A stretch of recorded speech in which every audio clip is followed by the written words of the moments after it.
Hello, and a very warm welcome. Today we're embarking on a profound journey through one of the most captivating aspects of the gospel narratives, the miracles of Jesus Christ.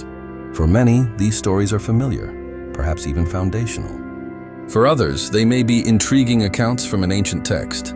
But what if these miracles were far more than just spectacular displays of power? What if each one was a deliberate, loving message? A window not just into what Jesus could do, but into who he is, and more astonishingly, what his mission means for you and me here and now. Over our time together, we won't just catalog events. We will explore these signs and wonders as chapters in a greater story. A story of compassion confronting brokenness, of authority overthrowing chaos, and of a God who draws so near that he touches our deepest wounds. This is a journey into the heart of the Christian faith, where we'll see that every miracle is ultimately an invitation. To begin, we must understand the purpose. In the Bible, miracles are often called signs and wonders. A sign points to something beyond itself, like a road sign points to a destination. The miracle itself is not the end goal. It is a pointer, a revelation. It speaks a language beyond words. We live in a world marred by brokenness, physical sickness, mental anguish, natural chaos, spiritual alienation, and death itself. This brokenness is not how the world was meant to be. The miracles of Jesus are not random acts of kindness. They are targeted, strategic assaults on this very brokenness. They are previews, foretastes, of a coming kingdom where every tear will be wiped away, where there will be no more sickness, pain, or death. Each miracle is a divine dagger of light thrust into the darkness, proclaiming, "This is not ultimate. I have authority here, and I am making all things new." They authenticate Jesus' message and identity.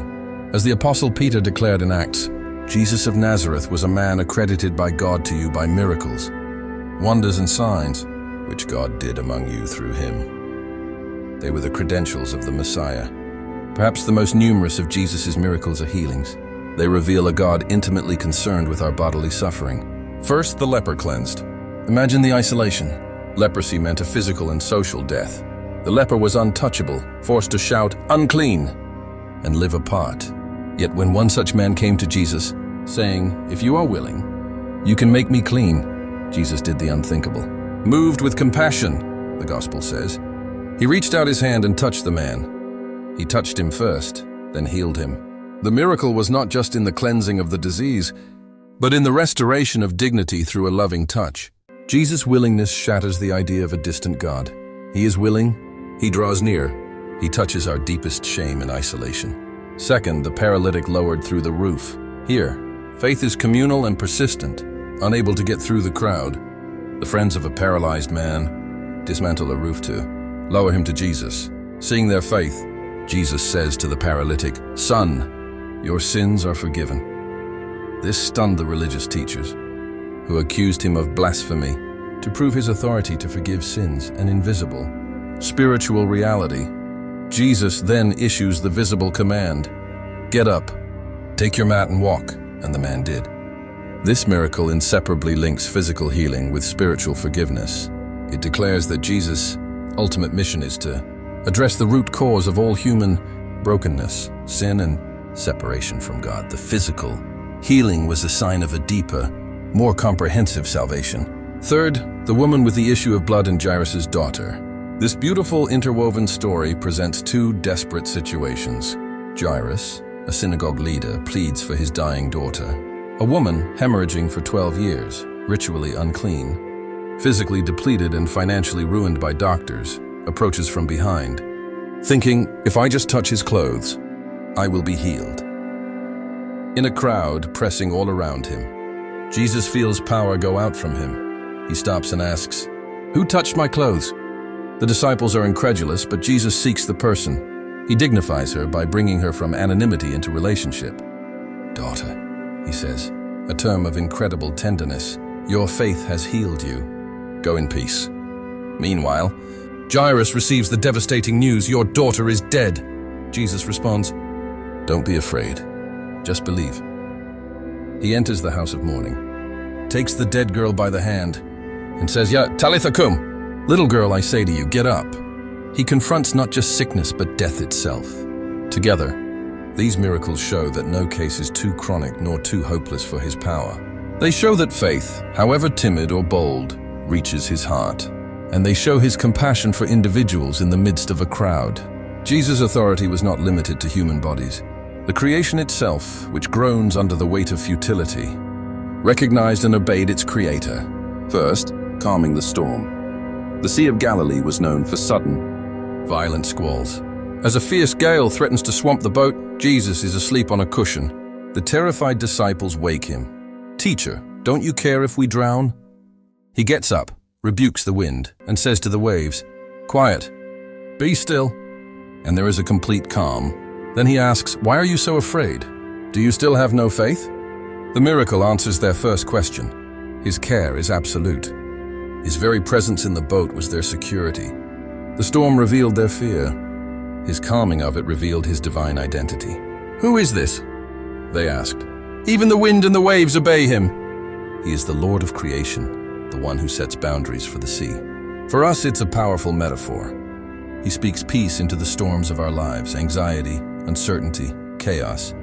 His authority is our anchor. Second, walking on water. Following the feeding of the 5,000, Jesus sends his disciples across the lake while he prays alone. Again, a storm arises. In the early hours, they see a figure walking on the lake and are terrified, crying, "It's a ghost!" But Jesus immediately says, "Take courage. It is I. Don't be afraid." The phrase, "It is I," is the divine name revealed. To Moses, "I am." Peter, in a burst of faith, says, "Lord, if it's you, tell me to come to you on the water." "Come," Jesus says. And Peter walks, but seeing the wind, he becomes afraid and begins to sink. "Lord, save me," he cries. Immediately, Jesus catches him, saying, "You of little faith, why did you doubt?" They climb into the boat, and the wind dies down. This miracle is a stunning portrait of Christ's transcendence over natural law and his call to faith. He invites us into the impossible, sustaining us as we keep our eyes on him. And when we falter, his hand is immediately there to save. It is a perfect picture of the life of faith. Third, the miraculous catch of fish. These two similar miracles, one at the start of Jesus' ministry and one after his resurrection, bookend his work with his disciples. In Luke, after a fruitless night of fishing, Jesus tells Simon Peter to put out into deep water and let down the nets. Peter, the professional, is skeptical but obeys. "Because you say so, I will let down the nets." The catch is so vast it begins to break the nets and sink 2 boats. Peter's response, "Go away from me, Lord. I am a sinful man." He recognizes holy authority. Jesus replies, "Don't be afraid. From now on you will fish for people." The miracle demonstrates Jesus' lordship over creation and his call to fruitful dependent ministry. In John, the resurrected Jesus repeats the sign, confirming his ongoing provision and reinstating Peter after his denial. It's a message of restoration, abundance, and our call to follow him in our daily work. Jesus cares deeply about our practical daily needs. His miracles of provision reveal God as a generous Father. First feeding the 5,000, a vast crowd has followed. Jesus. As evening approaches, Jesus tests Philip. "Where shall we buy bread for these people to eat?" He already knows what he will do. Andrew mentions a boy with 5 small barley loaves and 2 small fish. But how far will they go among so many? Jesus has the people sit down. He takes the loaves, gives thanks, and distributes them. He does the same with the fish. All eat as much as they want, and 12 basketfuls of leftovers are collected. This is the only miracle recorded in all 4 Gospels, highlighting its significance. It points back to God providing manna in the wilderness and forward, to Jesus as the bread of life. It shows that in Christ's hands our meager resources, surrendered in faith and gratitude, become more than enough. It speaks to his compassion for physical hunger and his power to satisfy the deepest hunger of the soul. Second, turning water into wine. Jesus' first miracle, at a wedding in Cana, is rich with symbolism. When the wine runs out, a social embarrassment and a joy killer, Mary tells Jesus. His response, "Woman, why do you involve me? My hour has not yet come," hints at the greater hour of his crucifixion and glorification. Yet moved by compassion for the hosts, he instructs servants to fill 6 stone jars used for Jewish purification rites with water. He then turns this water into the finest wine. The master of the banquet is astonished. This miracle does more than save a party. It transforms the old water of ritual purification into the new, abundant wine of joy and celebration. In the kingdom of God, it signifies that the old covenant is giving way to the new, inaugurated by Jesus himself. It reveals a God who delights in our joy, who brings abundance out of lack, and who transforms the ordinary into the extraordinary. A significant portion of Jesus' ministry involved direct confrontation with demonic forces. This underscores the Christian worldview that there is a spiritual reality, a battle between the kingdom of God and the kingdom of darkness. First, the man in the synagogue with an impure spirit. Early in his ministry, Jesus teaches in a synagogue with an authority that amazes people, unlike the teachers of the law. Suddenly, a man possessed cries out, "What do you want with us, Jesus of Nazareth? Have you come to destroy us? I know who you are, the Holy One of God." Jesus rebukes the spirit. "Be quiet. Come out of him." The spirit convulses the man and comes out with a shriek. The people are amazed, asking, "What is this?" A new teaching, and with authority. He even gives orders to impure spirits, and they obey him. This miracle establishes Jesus' absolute authority over the spiritual realm. The demons recognize him immediately. His teaching and his power are one. He is the word that commands creation and chaos. Second, the Gerasene demoniac. This is one of the most dramatic accounts. A man lives among tombs, supernaturally strong, perpetually self-harming, in torment. He is legion, for many demons possess him. They beg Jesus not to torture them and request to enter a nearby herd of pigs. Jesus permits it, and the herd rushes down a steep bank into the lake and drowns. The man is found sitting at Jesus' feet, dressed and in his right mind. The people of the region, however, are afraid and ask Jesus to leave. The restored man begs to go with Jesus, but Jesus tells him, "Go home to your own people and tell them how much the Lord has done for you and how he has had mercy on you." This miracle shows the devastating destructiveness of evil, the supreme authority of Jesus to liberate even the most bound individual, and the commission we have to share our story of transformation. Jesus values one soul over a herd of livestock. The pinnacle of Jesus' miraculous power is his victory over death, the last enemy. These are not just resuscitations. They are foretastes of his own resurrection and the promise held for all who believe. First, the widow's son at Nain. As Jesus approaches the town of Nain, he encounters a funeral procession. The only son of a widow is being carried out. In that culture, her future, economic and social, is being buried. When the Lord saw her, his heart went out to her and he said, "Don't cry." He touches the bier, stopping the procession, and says, "Young man, I say to you, get up." The dead man sits up and begins to talk. Jesus gives him back to his mother. The crowd is filled with awe and praises God. This miracle, initiated purely by Jesus' compassion, shows his power to reverse the most final of human tragedies and his deep care for individual grief and hopelessness. Second, the raising of Lazarus. This is the capstone of Jesus' pre-crucifixion miracles. His dear friend Lazarus is sick, but Jesus deliberately delays coming. By the time he arrives, Lazarus has been dead 4 days, beyond any doubt of a coma. Martha meets him with a mix of faith and reproach. "Lord, if you had been here, my brother would not have died." Jesus tells her, "Your brother will rise again." Martha speaks of the resurrection on the last day. Then Jesus declares one of the most powerful "I am" statements. "I am the resurrection and the life. The one who believes in me will live, even though they die. And whoever lives by believing in me will never die." Do you believe this? He then goes to the tomb and, weeping with the mourners, commands the stone to be rolled away. After praying to the Father, he cries out in a loud voice, "Lazarus, come out!" And the dead man walks out bound in grave clothes. Jesus instructs, "Take off the grave clothes and let him go." This miracle is a definitive sign of Jesus' divine identity and authority. It previews his own resurrection and is the context for his definitive claim to be the source of life itself. It answers the deepest human fear with a person, Jesus Christ.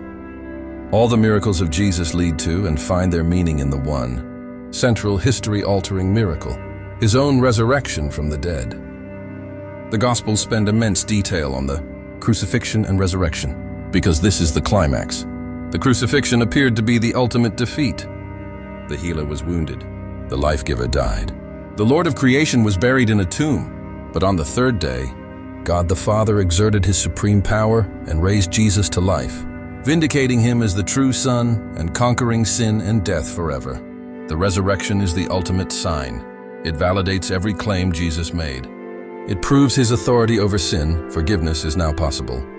Over death, it is defeated, and over every power of darkness. As the Apostle Paul writes, "But Christ has indeed been raised from the dead. For as in Adam all die, so in Christ all will be made alive." This is the miracle that makes all other miracles possible and meaningful. The healings point to the ultimate healing of our bodies in the resurrection. The exorcisms point to Satan's final defeat. The provision points to the eternal feast of the kingdom. The calming of storms points to the final peace of the new creation. Where does this leave us today? Are the miracles of Jesus just ancient history? The Christian faith proclaims that the miracle-working, resurrected Jesus is alive and active by his Spirit. The greatest miracle he performs today is the transformation of the human heart. When someone turns from self and sin to trust in Christ, they are born again. This is a spiritual resurrection, moving from death in sin to life in Christ. It's the ultimate liberation, the deepest healing. Furthermore, the Church, as the body of Christ, continues to be an agent of his miraculous love. When we feed the hungry, we continue the work of the feeding miracles. When we comfort the grieving, we extend the compassion of the Lord of life. When we proclaim forgiveness in Christ's name, we participate in his authority to forgive sins. When we pray for healing, physical, emotional, spiritual, we do so in the name of the one who still holds all authority. We are called to be a people of expectant faith, knowing that the same power that raised Jesus from the dead is at work within us. The miracles invite us to a response. They ask the question Jesus asked Martha, "Do you believe this?" They invite us to faith, to trust that Jesus is who he said he is, the Christ, the Son of the living God, the Lord of all. They invite us to hope, to anchor our lives in the promise of resurrection and restoration, no matter our present circumstances. They invite us to love, to allow his compassionate heart to shape ours, moving us to touch the untouchable, welcome the outcast, and serve the needy. So, as we conclude, let's return to where we began. The miracles of Jesus are far more than wonders. They are a coherent, beautiful revelation. They paint a portrait of a Savior who is powerful enough to command the cosmos, yet personal enough to feel for a bleeding woman in a crowd. They show us a God who hates the brokenness that afflicts his creation and is actively, lovingly, and powerfully at work to redeem it. They tell us that no situation is too hopeless, no sin too great, no wound too deep, no chain too strong for his liberating power. They culminate in an empty tomb, a defeated grave, and an open invitation to eternal life. Perhaps you are watching today carrying a burden, a physical ailment, a broken relationship, a storm of anxiety, a feeling of spiritual deadness. The message of the miracles is for you. The same compassionate, authoritative Jesus sees you, knows you, and reaches out to you. He offers forgiveness, healing, peace, and life, not just for a moment, but for eternity. You can talk to him right now. You don't need special words. In simple faith, like the leper, you can say, "Lord, if you are willing, you can make me clean." Or like the Father, "I do believe. Help me overcome my unbelief." He is willing, he is able. Thank you for joining me on this journey through the miraculous. May the reality of who Jesus is fill you with all hope and profound peace. May you experience his transforming power in your own life and become a bearer of his miraculous love to a world in need. God bless you.